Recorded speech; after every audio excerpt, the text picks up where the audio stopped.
안녕하세요. 오늘 분석해볼 기업은 배터리 혁명의 심장부에서 뛰고 있는 회사, 바로 신성 ST입니다. 우리가 한번 깊숙이 들여다보겠습니다.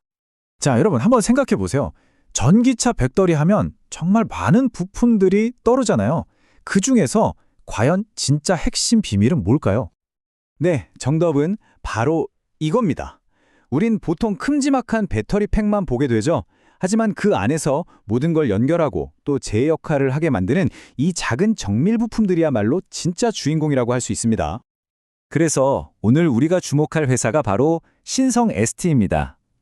글로벌 배터리 공급망에서 눈에 잘 띄진 않지만 절대 없어서는 안 돼. 그런 핵심적인 역할을 하는 플레이어죠. 이 회사의 주력 제품이 뭐냐면 바로 버스바라는 건데요. 이름이 좀 어렵죠? 아주 쉽게 말해서 수많은 배터리 셀들을 쫙 연결해서 전력이 원활하게 흐르도록 만드는 길, 마치 우리 몸의 신경계 같은 역할을 하는 부품입니다. 이게 없으면 배터리는 그냥 비싼 깡통일 뿐이에요. 여기 보시면 신성 ST의 위상이 어느 정도인지 감이 오실 겁니다. LG 에너지 솔루션 내에서 그냥 공급사도 아니고 압도적인 1위 공급사라는 타이틀을 갖고 있어요. 그리고 저 수치 좀 보세요. 전체 매출에서 무려 80.8%가 배터리 부품에서 나옵니다. 이건 20년 넘게 쌓아온 기술력으로 시장을 꽉 쥐고 있는 핵심 파트너라는 뜻이죠. 그런데 말이죠. 이렇게 탄탄대로를 달리던 회사에 갑자기 그림자가 들이옵니다. 바로 성장의 절벽, 우리가 흔히 말하는 캐즘에 직면하게 된 겁니다. 자, 이 그래프가 그 충격을 아주 적나라하게 보여주는데요. 2025년 상반기 실적입니다. 왼쪽 매출액 막대, 전년 대비 18% 감소했어요. 근데 이건 약과입니다. 진짜 문제는 오른쪽 영업이익이에요. 무려 51%가 그냥 주저앉아버렸습니다. 말 그대로 반토막이 난 거죠. 아니, 이렇게 탄탄하던 회사에 도대체 무슨 일이 있었던 걸까요? 범인은 다름 아닌 미국 관세 정책이었습니다. 회사 내부에 문제가 있었던 게 아니고요. 주요 고객사가 중국에서 생산해서 미국으로 보내던 물량이 관세 때문에 꽉 막혀버리니까 그 불똥이 신성 ST로 그대로 튄 거죠. 정말 지정학적 리스크가 기업 실적에 이렇게 직접적인 영향을 미칩니다. 하지만 이 위기 앞에서 신성 ST는 주저앉지 않았습니다. 오히려 엄청난 반전을 준비하는데요. 바로 전기차 시장을 넘어서 훨씬 더 큰 판으로 뛰어들기로 결심한 겁니다. 바로 이 숫자입니다. 1.1조 원. 이게 바로 신성 ST가 따낸 새로운 계약 규모거든요. 이 숫자 하나가 지금 회사의 운명을 통째로 바꾸고 있습니다. 1조 원짜리 계약의 정체, 그게 바로 이 ESS, 에너지 저장 장치입니다. 이걸 그냥 거대한 전력 은행이라고 생각하시면 아주 쉬워요. 태양광이나 풍력처럼 발전량이 들쭉날쭉하잖아요. 그걸 안정적으로 저장해두는 거죠. 그리고 요즘 가장 중요한 게 바로 AI 데이터 센터인데요. AI는 말 그대로 24시간 전기를 먹는 하마거든요. 그 심장에 전력을 끊임없이 안정적으로 공급해주는 핵심 열쇠, 그게 바로 이 ESS입니다. 이 도너 차트를 보면 변화가 얼마나 드라마틱한지 바로 느껴지실 겁니다.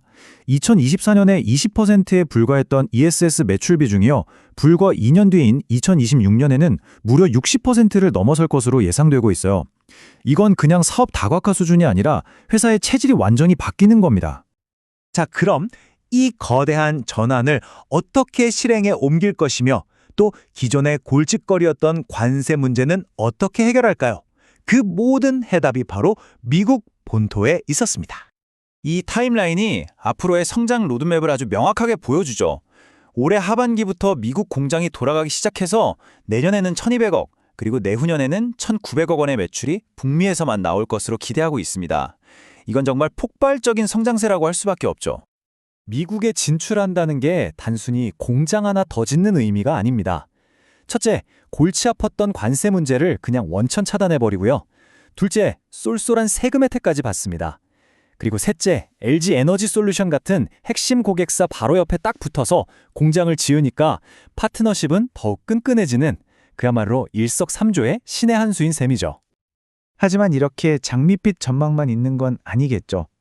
모든 성장 스토리에는 반드시 그림자가 따르기 마련입니다. 이제 우리가 마주한 리스크들을 좀 냉정하게 짚어볼 시간입니다. 회사 바깥의 리스크는 크게 세 가지로 볼 수 있습니다. 먼저 미국 대선 결과에 따라서 친환경 정책 기조가 확 바뀔 수 있고요. 두 번째는 전기차 시장의 침체가 생각보다 더 길어질 수도 있다는 점. 마지막으로 구리나 알루미늄 같은 원자재 가격이 갑자기 뛰어버리면 수익성에 타격을 줄 수 있겠죠. 그리고 이건 회사 내부의 리스크를 상징하는 숫자입니다. 10.15%. 이게 대체 어떤 의미를 담고 있을까요?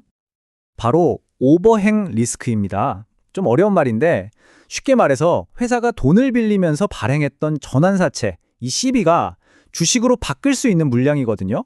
근데 그게 전체 주식의 10.15%나 된다는 뜻입니다. 언제든 시장에 풀릴 수 있는 이 잠재적인 매물 부담이 주가 상승의 발목을 잡을 수 있다는 거죠. 자, 이제 모든 정보를 다 살펴봤습니다. 이걸 종합해서 결론을 내려봐야겠죠? 신성 ST의 미래, 과연 엄청난 도약이 될까요? 아니면 감수해야 할 위험이 너무 큰 걸까요?